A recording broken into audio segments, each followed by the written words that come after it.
ಮೈಸೂರು ಸಂಸ್ಥಾನದ ಅಪ್ರತಿಮ ವೀರ ಮಲ್ಲಯುದ್ಧದ ಅಧಿಪತಿ ರಣಧೀರ ಕಂಠೀರವ ನರಸರಾಜ ಒಡೆಯರೆಂದರೆ ಯಾರಿಗೆ ತಾನೇ ಗೊತ್ತಿಲ್ಲ. ಆದರೆ ಆ ಪರಾಕ್ರಮ ಜನಿಸಿದ್ದು ಇದೇ ತೆರೆಕಣಾಂಬಿಯ ಮಣ್ಣಿನಲ್ಲಿ ಎಂಬ ಸತ್ಯ ಬಹಳಷ್ಟು ಜನಕ್ಕೆ ಗೊತ್ತಿಲ್ಲ. ಮೈಸೂರು ಸಿಂಹಾಸನದ ಗತ್ತು ಹೆಚ್ಚಿಸಿದ ಆ ಮಹಾಪುರುಷನ ನೆನಪಿಗಾಗಿ ನಮ್ಮ ತೆರೆಕಣಾಂಬಿಯ ನಡು ಬೀದಿಯಲ್ಲೇ ಎದೆಯುಬ್ಬಿಸಿ ನಿಂತಿದೆ ಒಂದು ಭವ್ಯವಾದ ದೇವಾಲಯ. ಅದುವೇ ಈ ಕಂಠೀರವ ಆಂಜನೇಯ ಸನ್ನಿಧಿ. ಹೀಗೆ ರಾಜರ ಹೆಸರಿನಲ್ಲಿರೋ ಈ ಗುಡಿಯ ಇತಿಹಾಸ ಸುಮ್ಮನೆ ಶುರುವಾಗುವುದಿಲ್ಲ. ಈ ಆವರಣದಲ್ಲಿ ಮೌನವಾಗಿ ನಿಂತಿರೋ ಈ ಶಿಲಾ ಶಾಸನವನ್ನು ಗಮನಿಸಿ.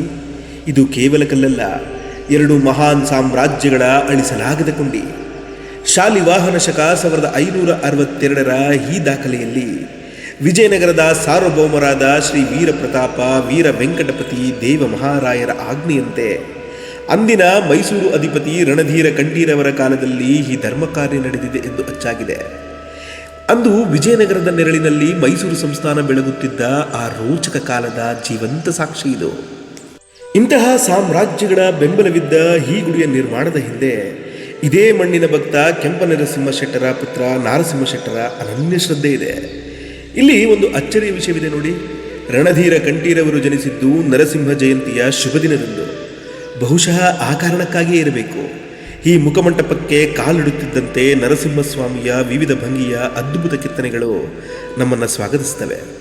ಅಂದು ಜನಿಸಿದ ಆ ಮನುಷ್ಯ ಸಿಂಹನ ಸ್ಮರಣೆಗಾಗಿ ಈ ಕಲ್ಲುಗಳಲ್ಲಿ ನರಸಿಂಹ ಅವತಾರಗಳು ಇಂದಿಗೂ ಮಿನುಗುತ್ತಿವೆ. ನರಸಿಂಹನ ಭಕ್ತಿಯ ಜೊತೆಗೆ ಇಲ್ಲಿನ ಪ್ರತಿ ಕಂಬವೂ ಒಂದು ಮಹಾಕಾವ್ಯವಾಗಿ ತೆರೆದುಕೊಳ್ಳುತ್ತೆ.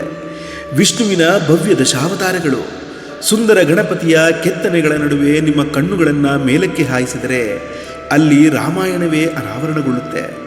ಪ್ರಭು ಶ್ರೀರಾಮ ಮತ್ತು ಲಕ್ಷ್ಮಣರ ಬಾಲ್ಯದಿಂದ ಹಿಡಿದು ಅವರ ವಿವಾಹ ಮಹೋತ್ಸವದವರೆಗಿನ ಅಪರೂಪದ ದೃಶ್ಯಗಳ ಸರಣಿ ಕೆತ್ತನೆಗಳು ಇಲ್ಲಿವೆ. ಇವೆಲ್ಲದರ ನಡುವೆ ಅಂದು ತೆರೆಕಣಾಂಬಿ ಮಲ್ಲರ ಬೀಡಾಗಿತ್ತು ಎಂಬುದಕ್ಕೆ ಸಾಕ್ಷಿಯಾಗಿ ಗತ್ತಿನಿಂದ ನಿಂತಿರೋ ಆ ಕುಸ್ತಿಪಟುವಿನ ಕೆತ್ತನೆ ಇಂದಿಗೂ ಆ ಕಾಲದ ಶೌರ್ಯವನ್ನು ಎದೆಗುಂದದೆ ಸಾರುತ್ತಿದೆ. ಹಾಗೆ ಈ ದೇವರ ಪೂಜೆಗಾಗಿ ಅಂದು ಮಹಾರಾಜರು ಹಂಗಳಸೀಮೆಯ ಪುತ್ತನಪುರ ಗ್ರಾಮವನ್ನೇ ದತ್ತಿಯಾಗಿ ನೀಡಿದ್ದರು. ಈ ಧರ್ಮ ಕಾರ್ಯಕ್ಕೆ ಚ್ಯುತಿ ತಂದು ಈ ದತ್ತಿಯನ್ನು ಅಪಹರಿಸುವವರು ಗೋಹತ್ಯೆ ಮಾಡಿದ ಮಹಾಪಾಪಕ್ಕೆ ತುತ್ತಾಗುತ್ತಾರೆ ಅನ್ನೋದು ಈ ಶಾಸನದ ಸಾಲುಗಳಲ್ಲಿ ನಾವು ಗಮನಿಸಬಹುದು. ಇನ್ನು ನಮ್ಮ ತೆರೆಕಣಾಂಬಿಯ ಈ ಕಂಠೀರವ ಆಂಜನೇಯ ಬರೀ ದೈವವಲ್ಲ, ನಮ್ಮ ಮಣ್ಣಿನ ಮಗನ ಹೆಮ್ಮೆಯ ದಾಖಲೆ. ನಮ್ಮ ಇತಿಹಾಸವನ್ನು ನಾವು ಮರೆತರೆ ಮುಂದಿನ ತಲೆಮಾರು ನಮ್ಮನ್ನು ಕ್ಷಮಿಸುತ್ತಾ. ಸತ್ಯವಾದ ಇತಿಹಾಸದ ಈ ಪುಟಗಳನ್ನು ಕಾಪಾಡೋಣ. ನನ್ನ ಈ ಹುಡುಕಾಟದ ಪಯಣದಲ್ಲಿ ನೀವು ಜೊತೆ ಇರಿ. ಜೈ ಆಂಜನೇಯ.